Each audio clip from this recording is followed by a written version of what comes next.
कौन बनेगा नेता प्रतिपक्ष, कितनी लोकसभा सीटें लाने वाले को, और क्यों है ये अहम पद, ये सब हम आपको बताएंगे। लोकसभा परिणाम आने के बाद से ही नेता प्रतिपक्ष को लेकर तमाम मीडिया चैनल और राजनीतिक गलियारों में चर्चा का विषय बन गया था। हर कोई खोजबीन में लग गया था।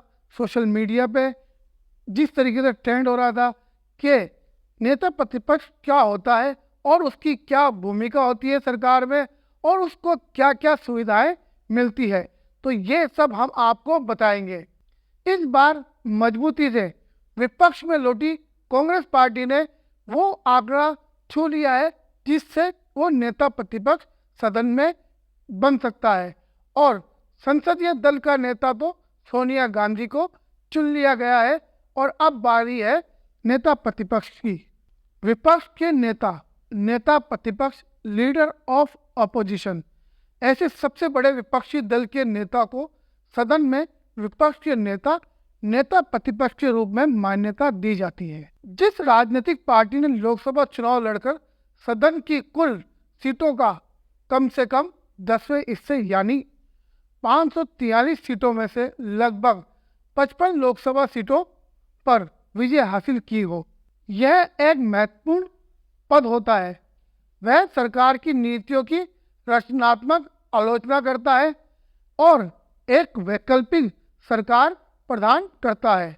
दोनों सदनों में विपक्ष के नेता को वर्ष 1977 में वैधानिक मान्यता दी गई थी और नेता प्रतिपक्ष को कैबिनेट मंत्री के बराबर का दर्जा दिया जाता है।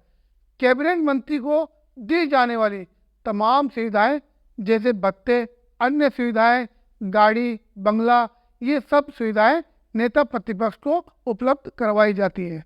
विपक्ष के नेता के पद का उल्लेख संविधान में नहीं है, बल्कि संसदीय समिति में ये पद 26 मई 2014 से खाली पड़ा था।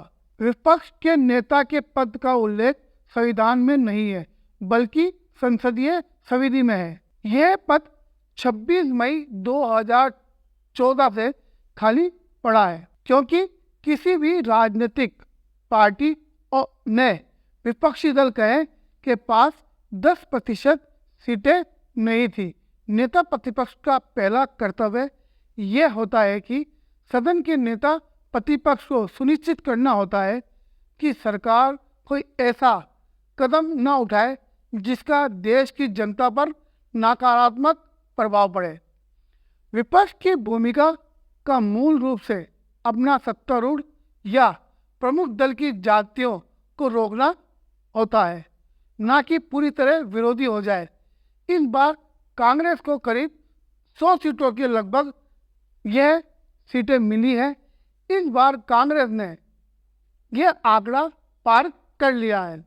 इस बार कांग्रेस का आंकड़ा 55 सीटों से काफ़ी आगे निकल चुका है और कांग्रेस इस बार नेता प्रतिपक्ष बनाने जा रही है।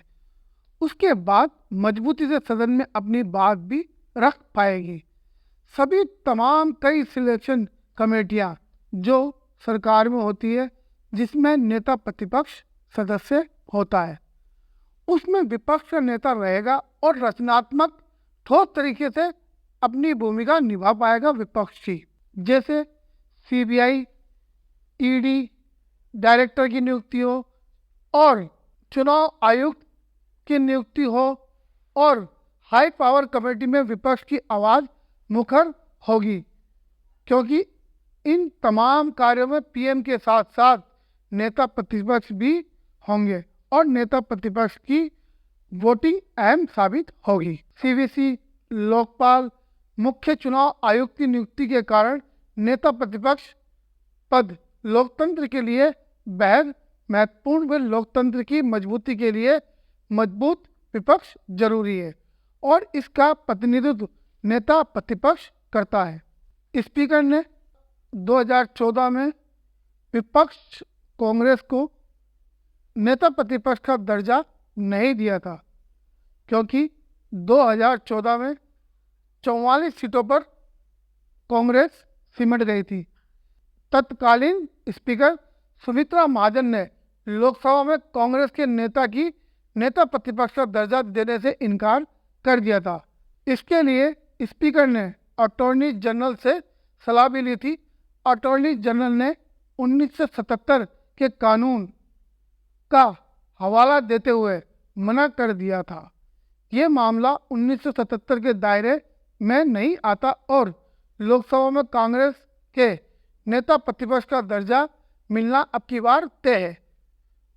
कांग्रेस ने 2019 में 7वीं लोकसभा में 52 सीटें मिलने के बाद नेता प्रतिपक्ष का दावा नहीं किया था, क्योंकि उन्हें पता था कि पिछली बार वाला ही परिणाम आएगा। 2019 मार्च में जब लोकपाल की नियुक्ति के समय कांग्रेस के उस समय सदन में नेतृत्वकर्ता मल्लिका अर्जुन खड़गे को बैठक में विशेष आमंत्रित के तौर पर बुलाया गया था।